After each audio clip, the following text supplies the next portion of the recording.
अस्सलाम वालेकुम। मैं homeopathic doctor Deram Bhatt, vice chairperson COH Pakistan. आज का जो हमारा टॉपिक है वो हमारी होम्योपैथिक मेडिसन कार्बो एनिमलस है। आज इस दवा के मैं आपको क्लिनिकल यूजेस बताऊंगी कि किन अमराज में हम इस दवा को इस्तेमाल करते हैं।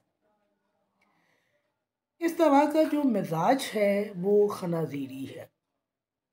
खनाजीरी मिजाज वो मिजाज होता है जिसमें अफराद जो हैं ख़ास तौर पर ग्लैंड्स के हवाले से बीमारियों में मुब्तला होते हैं। तो आप कह सकते हैं कि ये वो हमारी होम्योपैथिक दवा है जिसका ख़ास असर हमारे ग्लैंडुलर सिस्टम के ऊपर और हमारे जिस्म में जहाँ जहाँ ग्लैंड्स पाए जाते हैं उसके ऊपर है। फिर ये दवा कैंसर में इस्तेमाल की जाती है। कैंसर और ख़ास तौर पर लास्ट स्टेजेस ऑफ कैंसर में इस दवा का इस्तेमाल किया जाता है। इस दवा में जो म्याद हमारे सामने आता है या मर्ज हमारे सामने आता है, म्याद की सूरत में भी और मर्ज की सूरत में भी, वो सिफिलिस म्याज है। तो सिफिलिस म्याद जो है आप देख लीजिए कि उसका ख़ास असर जो है हमारे ग्लैंड्स के ऊपर है और ये दवा भी ख़ास तौर पर ग्लैंड्स के ऊपर असर करती है। सिफिलिस बज़ाते खुद मर्ज भी है और सिफिलिस म्याज भी है। ये दवा सिफिलिस म्याज की मैनिफेस्टेशन में भी काम आती है और ये दवा बज़ाते खुद सिफिलिस मर्ज में भी इस्तेमाल होती है। कैंसर के अलावा ये नमूनिया की आखिरी स्टेज में, ब्रोंकाइटिस की लास्ट स्टेजेस में और TB की लास्ट स्टेजेस में इस्तेमाल होती है।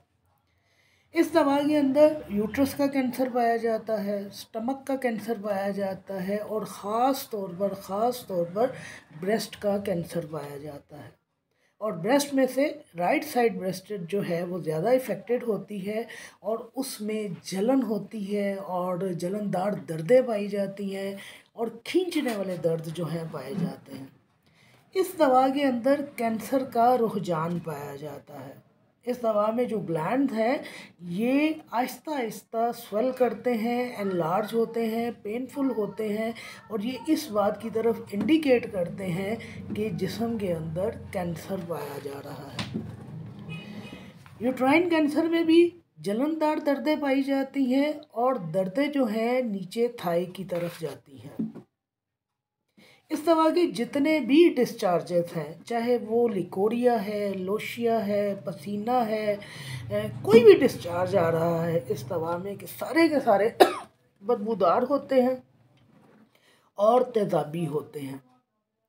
इस दवा में चूँकि मैंने कहा कि इसका ख़ास असर जो है ग्लैंड्स के ऊपर पाया जाता है, तो हमारे जिस्म के तमाम ग्लैंड जहाँ जहाँ पाए जाते हैं, मैं ये नहीं कह रही कि तमाम एक वक्त में ही स्वेल कर जाते हैं, कोई भी ग्लैंड है हमारे जिस्म का, चाहे वो हमारे बगलों के गदूद हैं, चाहे वो हमारे शड्डों के गदूद हैं, चाहे हमारे ब्रेस्ट आ रहे हैं, चाहे हमारे टेस्टिकल भी एक ग्लैंड में शुमार होता है उनका, चाहे वो आ रहे हैं, ग्लैंड जो हैं एनलार्ज कर जाते हैं, सख्त हो जाते हैं, सूज जाते हैं, पत्थर जैसी सख्ती उनके अंदर पाई जाती है, ग्लैंड्स में नोड्स बन जाते हैं।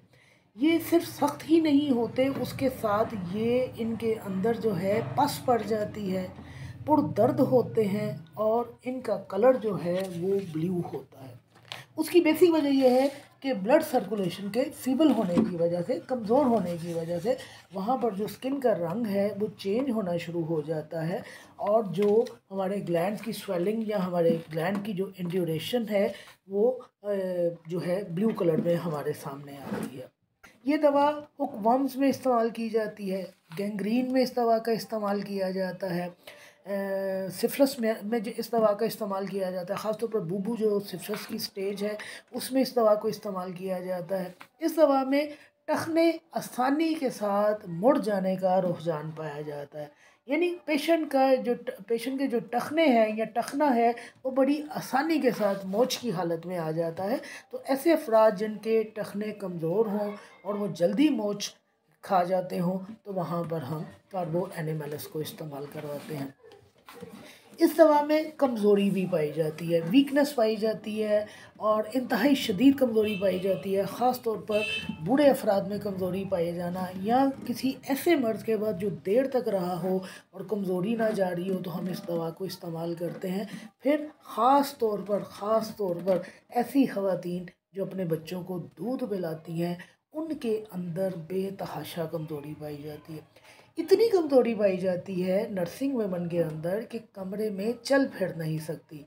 इस कमज़ोरी की वजह से खाना नहीं खा पाती और जब उन्हें खाना खाना होता है तो कमज़ोरी की वजह से बाकायदा रोती हैं। तो ऐसी कमज़ोरी ख़ास तौर पर नर्सिंग वुमेन वाली कमज़ोरी जो है, वहाँ पर हम कार्बो एनिमल्स को इस्तेमाल करते हैं। इस दवा के अंदर हाजमा जो है बहुत कमज़ोर होता है, हवा बनती है, नौज़िया, मतली, खाना देर से हज़म होता है और वीक डाइजेशन के हवाले से जितने भी मसाइल आते हैं, वहाँ पर हम कार्बोवेज को भी इस्तेमाल करवाते हैं और हम कार्बो एनिमल्स को भी इस्तेमाल करवा सकते हैं। समाप्त के हवाले से इसका एक सिम्टम बड़ा ही करेक्टरिस्टिक है कि इसका जो मरीज़ है वो आवाज़ की डायरेक्शन को जान नहीं पाता, यानी उसे समझ नहीं आती है कि आवाज़ कहाँ से आ रही है। नॉर्मली हम जब किसी को आवाज़ देते हैं तो सुनने वाला समझ जाता है कि उसे राइट साइड से आवाज़ आई है, पीछे से किसी ने पुकारा है, लेफ़्ट साइड से किसी ने उसे आवाज़ दी है, या सामने से कोई उसको पुकारता हुआ आ रहा है।